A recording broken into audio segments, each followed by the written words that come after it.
Hello friends, கொடை மிளகா இருந்தால் இந்த மாதிரி ஒன் டைம் கிரேவி செஞ்சு பாருங்கள். செம்ம டேஸ்ட்டாக சூப்பராக இருக்கும். கொடை மிளகா மட்டுமே போதும். நம்ம சப்பாத்தி, தோசை, பூரிக்கு கூட வச்சு சாப்பிட்டா சூப்பராக இருக்குது. எப்படி செய்யலான்னு பார்க்கலாம் வாங்க, வீடியோக்குள்ளே போகலாம். அதுக்கு ஒரு பேன் எடுத்துருக்கேன். பேன் எடுத்துட்டு கொஞ்சம் 2 டேபிள் ஸ்பூன் எண்ணெய் விட்டுக்கோங்க. எண்ணெய் விட்டுட்டு பெரிய வெங்காயம் கொஞ்சம் பெரிய பெரிய சைஸாக நீங்கள் கட் பண்ணி எடுத்துக்கோங்க. இது வந்து நம்ம மிக்ஸி ஜாரில் போட்டு அரைக்க தான் போகிறோம். அதனால் சின்ன வெங்காயம் இருந்தாலும் சரி, பெரிய வெங்காயம், நான் பெரிய வெங்காயம் போட்டால் தான் ஓகேவாக இருக்குதுன்னு பெரிய வெங்காயம் போட்டிருக்கேன். பூண்டு ஒரு 10 பல் பூண்டு, இஞ்சி, தக்காளி ஒரு மீடியம் சைஸ் 2 தக்காளி போட்டுக்கோங்க. லைட்டாக கொஞ்சமாக உப்பு போட்டுட்டு நல்லா வதக்கி விடுங்க. உலக்கு நல்லா வதங்கினதுக்கப்புறமா ஒரு மிக்ஸி ஜாருக்கு நம்ம மாற்றிடலாம். பார்த்திங்களா, நல்லா வதங்கி வந்துச்சு. இப்போ மிக்ஸி ஜாருக்கு மாற்றிடலாம். மாற்றினதுக்கப்புறமா புளிப்பில்லாத தயிர் 2 டேபிள் ஸ்பூன் புளிப்பில்லாத தயிர் ஊற்றிக்கோங்க. போட்டுட்டு தண்ணி கொஞ்சமாக விட்டுட்டு நைஸாக நல்லா அரைச்சி எடுத்துக்கோங்க. மிக்ஸி ஜாரில் இந்த அளவுக்கு நல்லா நைஸாக அரைச்சி எடுத்துக்கிட்டு பார்த்திங்களா, நல்லா நைஸாக அரைஞ்சிச்சு. இப்போ நம்ம இதை தனியாக ஓரமாக வச்சிடலாம். இப்போ அதே குக்கர் வச்சுருக்கேன். குக்கர் வச்சுட்டு ஒரு 2 டேபிள் ஸ்பூன் எண்ணெய் விட்டுருக்கேன். எண்ணெய் விட்டுட்டு எண்ணெய் நல்லா காஞ்சதுக்கு அப்புறமா ஒரு பெரிய வெங்காயம் கொஞ்சம் பெரிய பெரிய சைஸில் கட் பண்ணியிருக்கேன். கொடை மிளகா இந்த மாதிரி ஸ்லைஸில் நீங்கள் கட் பண்ணி நான் எடுத்துருக்கேன். உங்களுக்கு எந்த டிசைனில் வேணுமோ அந்த மாதிரி நீங்கள் கட் பண்ணிக்கோங்க. நான் இந்த மாதிரி கட் பண்ணி எடுத்துகிட்டு எண்ணெயில் நல்லா வதக்கிடுங்க. கொஞ்சமாக உப்பு போட்டுட்டு நல்லா வதக்கி விட்டுடுங்க. வதக்கி விட்டுட்டு ஒரு 5 நிமிஷம் நல்லா வதங்கினதுக்கப்புறமா இதை தனியாக எடுத்து ஒரு பிளேட்டுக்கு மாற்றிடலாம். இதை அப்படியே நம்ம இதில் விட போகிறதில்ல, ஒரு பிளேட்டுக்கு மாற்றிடுங்க. கொடை மிளகாயும் வெங்காயம் மட்டும்தான் போட்டுக்கோ, வேறு எதுவும் போடலை. இப்போ மாற்றிட்டு அதே குக்கரில் நம்ம எண்ணெய் ஊற்றிக்கலாம். எடுத்து வச்சாச்சு.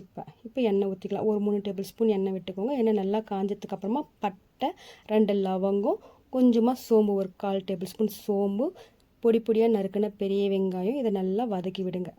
வெங்காயம் கண்ணாடி பதத்து வர அளவுக்கு நல்லா வதக்கி விடுங்க. பார்த்திங்கன்னா நல்லா வதங்கி வந்துடுச்சு.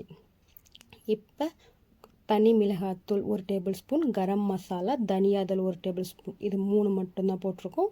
மஞ்சள் வேணால் நீங்கள் போட்டுக்கலாம், நான் போடலை. போட்டுட்டு நல்லா கலந்து விட்டுடுங்க. எண்ணெயிலே ஒரு 2 நிமிஷம் நல்லா வதங்கட்டும், பச்சை வாசனை போகிற அளவுக்கு. பார்த்துங்க, என்ன நல்லா வதங்கி வந்துடுச்சு. இப்போ நம்ம அரைச்சி வச்ச பேஸ்ட்டு இதில் போட்டுடலாம். போட்டுட்டு நல்லா கலந்து விடுங்க. தண்ணி கொஞ்சமாக ஊற்றிக்கோங்க. ஊற்றிட்டு நல்லா நீங்கள் குழம்பு மாதிரி வேணால் தண்ணி நல்லா தாராளமாக விட்டுக்கலாம். இல்லை எனக்கு கிரேவி பதத்துக்கு போகணுன்னாலும் சரி. உப்பு தேவையானாலும் உப்பு போட்டுக்கோங்க. உப்பு போட்டுட்டு கொதி வரட்டும். ஒரு 10 நிமிஷம் கழித்து எடுத்து பாருங்கள். நல்லா கொதிச்சு ஓரளவுக்கு நல்லா பச்சை வாசனை போகிற அளவுக்கு வந்துடுச்சு. இப்போ நம்ம எடுத்து வச்சுக்கோம் இல்லைங்களா கொடை மிளகா, வெங்காயமும் அதை இதெல்லாம் போட்டுடலாம். போட்டுட்டு நல்லா கலந்து விட்டுடுங்க. கலந்து விட்டுட்டு மூடி வச்சுடுங்க. ஒரு 10 நிமிஷம் நல்லா மூடி வச்சு நல்லா கொதி வரட்டும். எண்ணெய் நல்லா பிரிஞ்சு வர அளவுக்கு கொதி வர அளவுக்கு மூடி வச்சுடுங்க. ஒரு 10 நிமிஷம் கழித்து எடுத்து பாருங்கள். செம்ம டேஸ்டியான கொடை மிளகா கிரேவி ரெடி ஆகிடுச்சு. கஸ்தூரி மெத்தி இருந்தால் கொஞ்சம் மேலே தூவி விட்டுங்க, இல்லைனாலும் விட்டுடலாம். கஸ்தூரி மெத்தி தூவி விட்டுட்டு அதுக்கப்புறமா நான் கொத்தமல்லி தலை கொஞ்சம் தூவி விட்டுட்டு இறக்கி ரெடி ஆகிடுச்சு. அவ்வளோதான். செம்ம டேஸ்ட்டாக சிம்பிளான கொடை மிளகா கிரேவி ரெடி. அவ்வளோதான். அடுப்பை ஆஃப் பண்ணிவிடுங்க. இப்போ எடுத்து சாப்பிட்டு பாருங்கள். சப்பாத்தி கூட வச்சு சாப்பிட்டோன்னா செம்ம டேஸ்ட்டாக இருக்குது. நான் செஞ்சுட்டு எக்ஸ்ட்ரா செஞ்சு வச்சு ஃப்ரிட்ஜில் வச்சு சாப்பிடுவோம். அந்த லெவல் சூப்பராக இருக்கும். வேணும் ஒன் டைம் செஞ்சு பார்த்துட்டு எப்படி இருந்தது கமெண்ட் பாக்ஸில் போடுங்க. வீடியோ பிடிச்சிருந்தா லைக் பண்ணுங்கள், ஷேர் பண்ணுங்கள், சப்ஸ்கிரைப் பண்ண மறக்காதீங்க.